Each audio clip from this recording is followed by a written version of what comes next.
Hola gente, este video me surgió en un momento de inspiración entre todo mi tiempo de retiro para hablar de uno de los pocos juegos en los que me mantengo al día a día, prácticamente esclavizado. Después de más de 5 años del juego, ¿qué personajes se han mantenido a flote hasta el día de hoy? Genshin Impact no es un juego que se pueda catalogar difícil, pero algunos de sus personajes simplemente no pueden competir ante otros con el paso del tiempo. Sin embargo, en este video les traigo 7 casos de personajes que, si bien no son en varios casos los primeros en la línea, son opciones útiles al día de hoy. Este tema puede abarcar tanto para los 4 estrellas como para los 5 estrellas, pero en este video abarcaré solo a los personajes de 4 estrellas antes de la salida de Fontaine de la 4.0 para no abarcar tanto tiempos modernos. Sin más que decir, empecemos. Mención honorífica. En esta ocasión empezaré por una mención honorífica de un personaje que desde que salió fue uno de los peores del juego, pero tras la llegada de los buffs del Aquelarre escaló hasta la cima de los DPS de 4 estrellas, el primer DPS de muchos en la lejana 1.0, nada más y nada menos que Razor. Razor desde que salió fue un experimento entre el daño electro y daño físico, donde no fue muy útil en ninguno de los dos, siendo un electro que necesitaba de otro para serle de batería.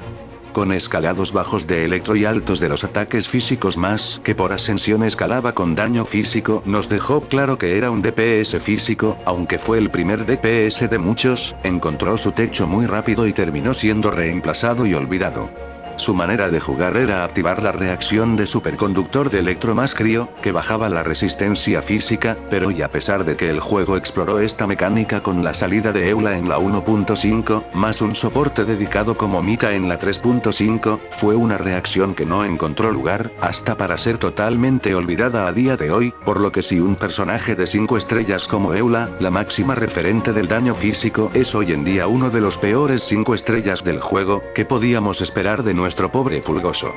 Fue hasta la salida de Durin casi 5 años después que trajo consigo los buffs del Aquelarre, que Razor encontró su lugar en el mundo al menos con un equipo. Su talón de Aquiles siempre fue golpear con la ulti con electro y físico a la vez, encontró una solución con el boom que sufrió la reacción de sobrecarga que al inicio del juego no tenía un gran valor, y es que con un Bennett C6 que transforme sus golpes físicos en piro y con un cáliz de ataque, todo ataque y tirando a la basura su set de daño físico, Razor en su equipo de sobrecarga principalmente con Bennett, Durin y Chevreus llega a superar en daño a carries de la talla de Kekin y Shogun Raiden que siempre fueron mejores que él. A día de hoy Razor no solo es el mejor DPS de 4 estrellas que no es poco, sino que en su propio elemento solo es superado por carries de la talla de Varesa y Flinch. Es una mención honorífica porque si bien ahora es un personaje poderoso, depende de dos cosas claves, primero un soporte del calibre de Bennett en C6 para poder golpear con Pyro, siendo que Bennett tiene infinidad de equipos donde es mejor, y lo otro es un segundo miembro de la Aquelarre que active la sinergia, en este caso su mejor compañero es Durin, pero si no habría que colocar a Fizzle como su segunda mejor opción. Razor podría escalar aún más con el próximo set de artefactos a salir que bufarán todavía más a personajes del Aquelarre, pero de momento aunque pasó casi todo el juego en el sótano, hoy podemos decir que Razor, uno de la vieja guardia y puesto honorífico, enderezó su barco.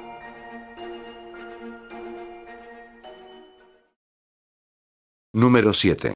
Llegada desde la iglesia de Favonius, y la múltiples veces nerfeada su trama, el puesto número 7 es para Rosaria.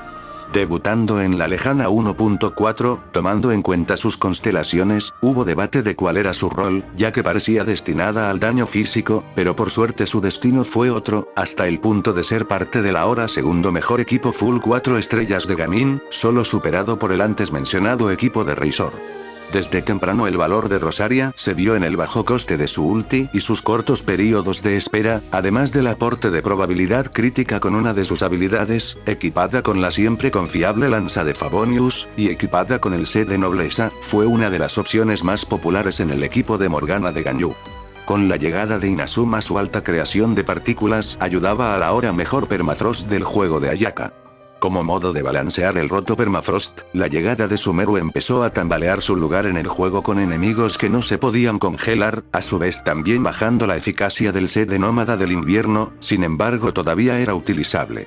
Con la llegada de Fontaine se pudrió todo, las mecánicas de muchos bosses golpearon estos equipos, pero Rosaria como soporte individual seguía siendo útil, en algunas composiciones de Neuvillette, a derretidos con Gaming, e incluso también a derretidos con Arlequino.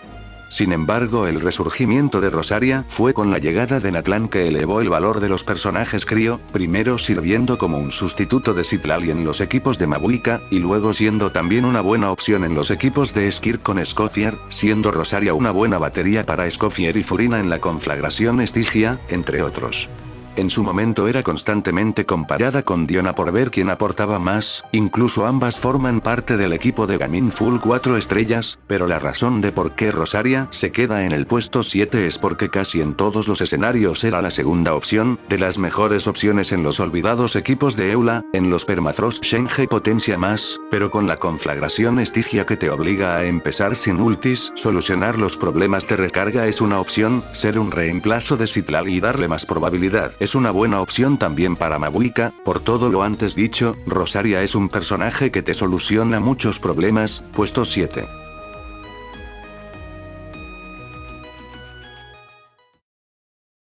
Número 6. La gran cocinera de Liyue, la única usuaria de lanza en la 1.0, el terror de los Main Jutao, la única e inigualable Xiangling.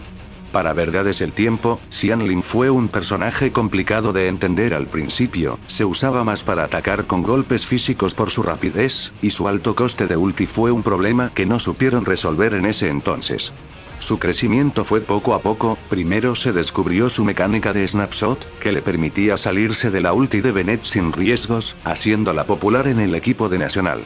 Luego este equipo sufrió cambios, Tartaglia a pesar de que ya existía fue hasta después que se descubrió esa gran sinergia con Xiangling, que terminó de explotar con la salida de Kazuha en la 1.6, con el que conformaría el popular equipo internacional de Tartaglia.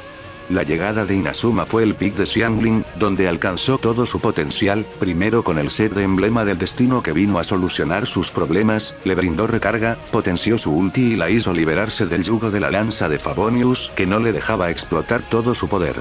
Con la llegada de Shogun Raiden en la 2.1 ya todas las piezas estaban sobre el tablero, el Baal Nacional llegó al mundo para competirle de tú a tú al equipo de Jutao que seguía siendo el techo de poder de ese entonces, añadiendo más morbo a la entonces rivalidad que había entre los Main Jutao y los Main Xiangling. Como aporte personal, fue con el Baal Nacional que pude pasarme por primera vez el abismo full estrellas, solo demuestra lo potente que era ese equipo. Muchos creían que el daño lo hacía Raiden pero no, Xiangling vaporizando los golpes de Shinkyu eran el DPS del equipo, en ese equipo llevarle perdición del dragón a Xiangling era una opción popular. Sin embargo cuando la nación de Dendro atacó, Xiangling fue una de las afectadas junto a su archienemiga Jutao, sin embargo todavía en su composición de Baal Nacional seguía cumpliendo con los retos del juego. Con la llegada de Fontaine la escala de poder se elevó demasiado con Neuvillette y Arlequino, haciendo que el Baal Nacional perdiera eficacia, pero Xiangling todavía tenía espacio en equipos vaporizados de Neuvillette, pero ya se empezaba a notar que su lugar estaba siendo ocupado. Incluso en los equipos de Raiden ya se veía que su futuro era a sobrecarga con Chevreus, así que Xiangling poco a poco se quedaba sin equipos. La llegada de Natlan la hizo resurgir en dos equipos, con Mualania vaporizados y con Kinicha quemadura, para ambos su mejor soporte es Mabuika, pero quien usaría al mejor DPS del juego como soporte, por lo que al menos Xiangling tuvo cabida hasta que llegó Durin para quitarle más espacio. A día de hoy Xiangling no es tan fuerte como lo era por la calidad y cantidad de DPS actuales, sin embargo y aún con todo lo dicho, no deja de ser un personaje que se mantuvo bien por mucho tiempo, quién sabe si un futuro bufo a los personajes de Liyue la regresen a donde pertenece, pero por todo lo dicho Xiangling puesto 6.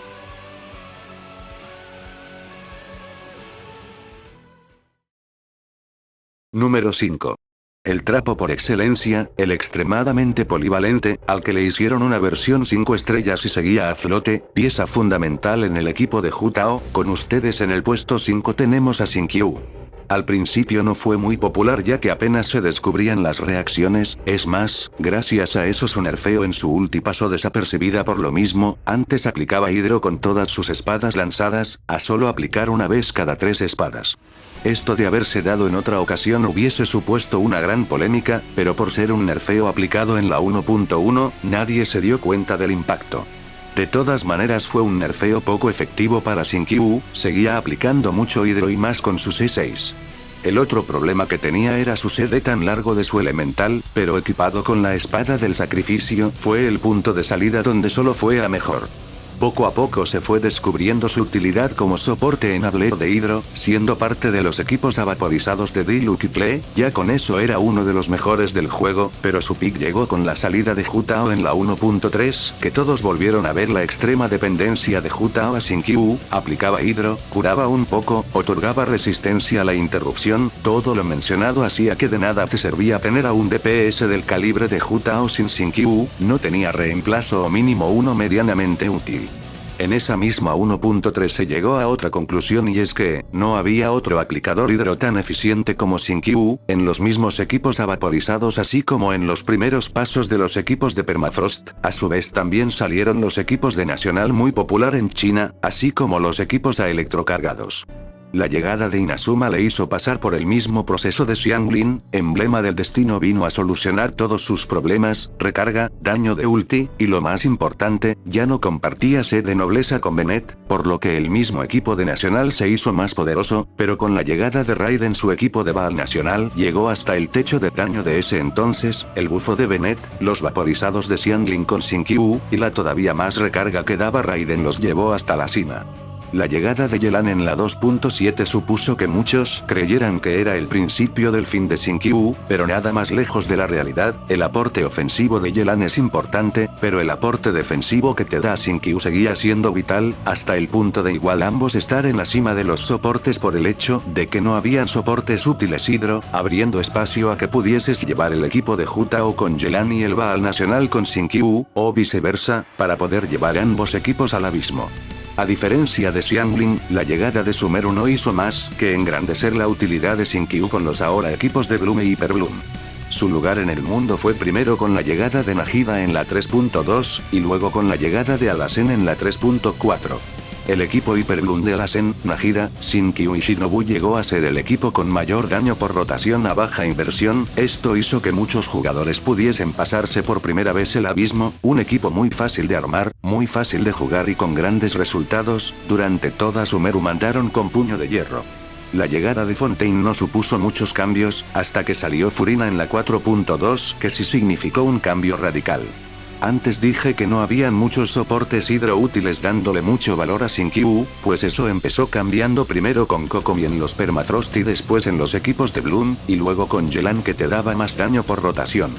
El tema es que Furina llegó a hacer todo lo que hacía Shinkyu muchísimo mejor que él y que la misma Yelan. Furina es esa pieza maestra que a día de hoy es la mejor soporte hidro existente porque entra en todos lados, fue el mejor soporte a vaporizados de Hu Tao, fue el mejor aplicador hidro para los equipos de Hyper Bloom, fue la pieza maestra en los equipos top del momento como Neuvillette y Arlequino, y es actualmente indispensable en el equipo de Skirk. Todo eso supuso que Shinkyu no dejara de ser bueno, pero que ya no era indispensable como antes. La llegada de Natlan no le sirvió mucho, no tiene espacio en los equipos de Mulan y Kinichi a diferencia de Xianglin. Xilonen vino a quedarse con el puesto a mejor soporte incluso siendo Geo, no entraba en los equipos de Mabuika que se juegan a cargados, y su único punto positivo fue ser la opción free to play en los equipos de Skirk, siendo ampliamente superado por Furina y Yelan. La actualidad de Shinkyu no es muy buena, no tiene cabida en los equipos de Nefer y Flins, la ahora existencia de un soporte hidro 4 estrellas gratuito como Aino que si habilita las reacciones lunares, más la llegada próxima de Columbina, hace que si bien Shinkyu no sea lo que fue antes, siga siendo un personaje muy útil que te puede solucionar problemas como por ejemplo de recarga en la conflagración Estigia, y que no deja de ser un soporte muy útil en el teatro fantasía por ejemplo. Con todo lo dicho y a pesar de ya no ser el primero en la línea,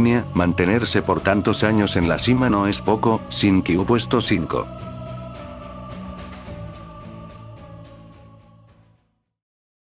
Número 4. Un personaje que cuando salió fue lo peor de lo peor, del que se tenían altísimas expectativas y que estaba decepcionando, pero que una reacción la llevó hasta la cima, hasta ser más importante que muchos 5 estrellas, la galleta favorita de todos. En el puesto 4 tenemos a Kuki Shinobu. Cuando salió la gente no sabía qué hacer con ella, era un healer electro, el primero de hecho, pero que solo curaba a un personaje, sus talentos escalaban a maestría lo que confundía a la gente, y como en ese momento solo le encontraron medio cabida a los ya olvidados equipos de Eula o en la entonces inútil sobrecarga, hizo pensar a muchos que estaban ante el peor personaje del juego que parecía incompleto, pero Hoyoverso solo preparó el terreno, quizá demasiado bien.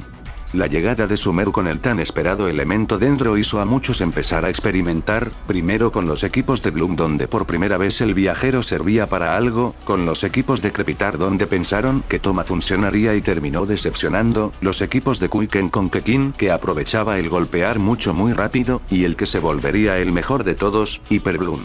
Cuando surgió exactamente no lo sé, en mi caso no usé esos equipos hasta que salió Najida, pero quiero pensar que alguien mientras exploraba esta reacción empezó a buscar qué personaje electro explotaba de manera eficiente las semillas. Primero se pensó Dori que vino con la región pero acabó decepcionando, intentaron con Shogun Raiden a maestría siendo inútil, probaron con Fizzle pero su equipo era más a Quicken que Hyper Bloom, y así fueron descartando personajes hasta que llegaron a uno que parecía convenientemente construido, tenía un talento que aumentaba la curación y el daño en base a la maestría, su C2 que aumentaba en 3 segundos el tiempo de la habilidad elemental y que su C6 le diera todavía más maestría hizo que alguien la probara y que abriera los ojos. Los tics de la habilidad elemental de Kuki Shinobu eran los más precisos y eficientes para activar las semillas, y como ya era un personaje que se armaba a maestría, es que por fin la gente entendió por qué Hoyoverso hizo al personaje así.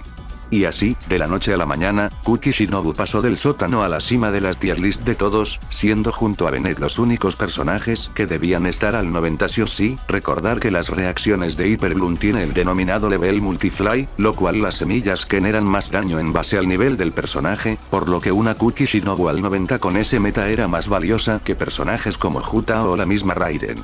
Cuando se descubrió es lo que no sé, si fue antes o después de la llegada de Najida, pero ambas se entendían a la perfección y Shinkiu era el mejor aplicador ídolo para ese equipo.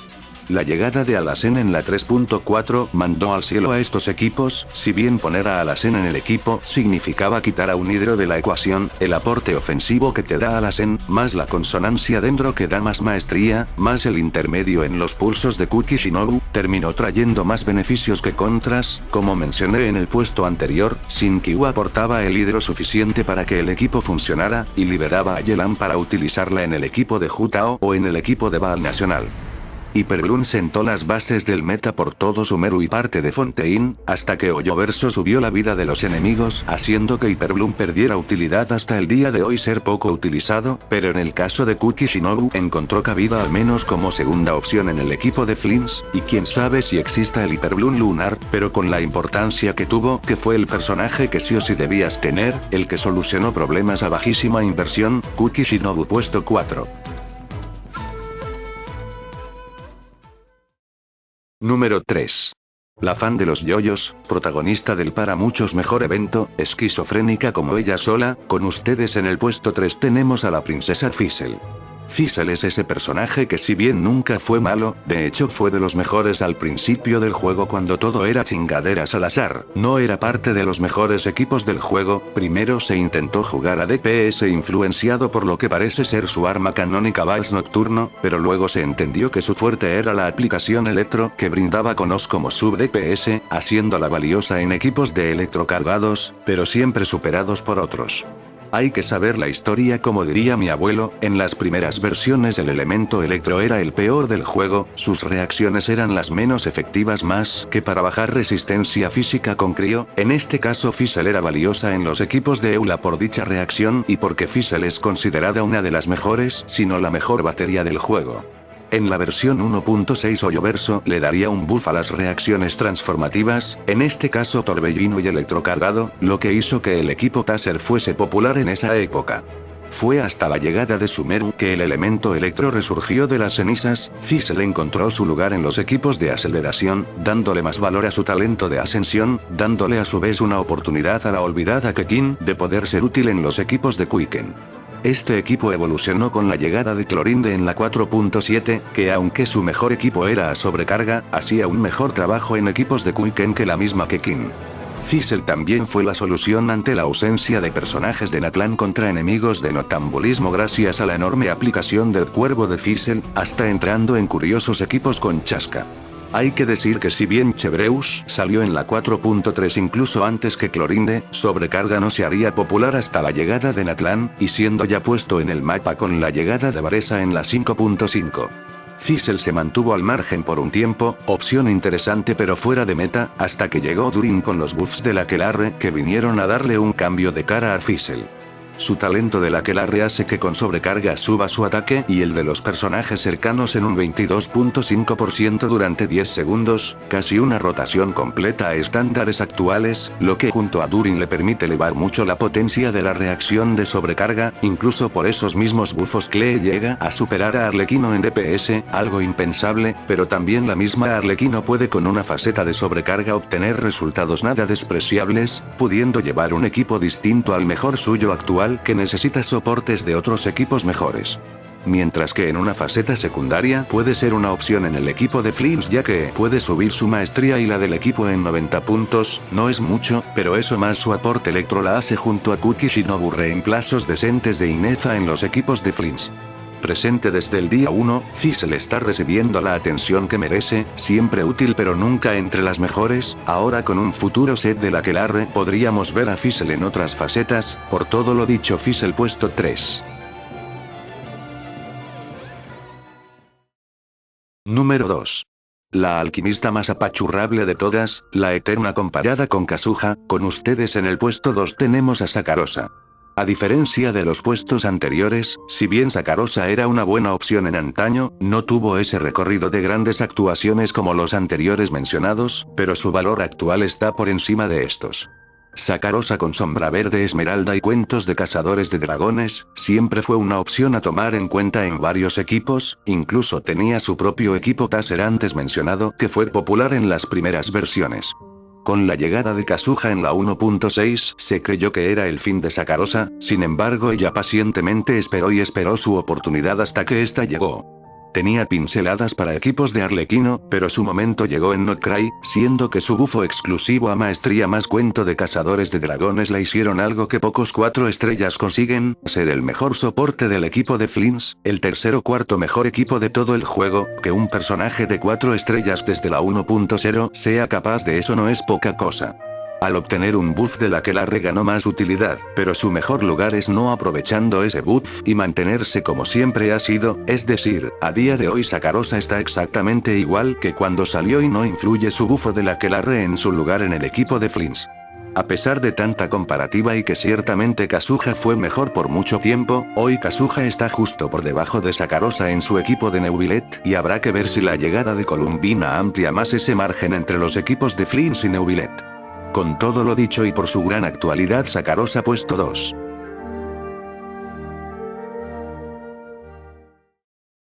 Puesto 1.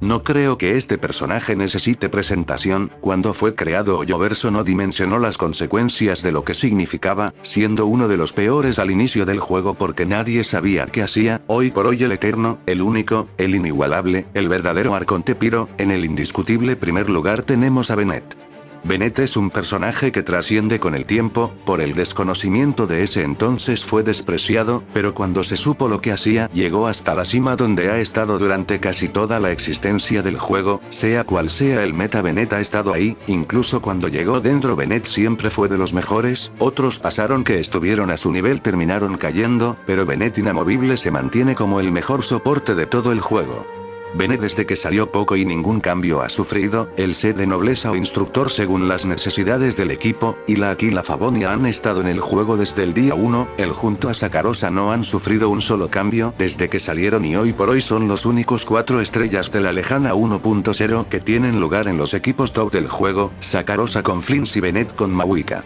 Pero solo mencionar a Bennett con Mabuika es no hacer honor a todo lo que ha logrado y lo poco y nada que necesita para funcionar, la espada con el ataque base más alto que tengas, el set en cuestión con buena recarga para tirar su ulti es todo lo que necesitas para sacarle todo el jugo al personaje, e incluso por comodidad solo su C1 es la que importa.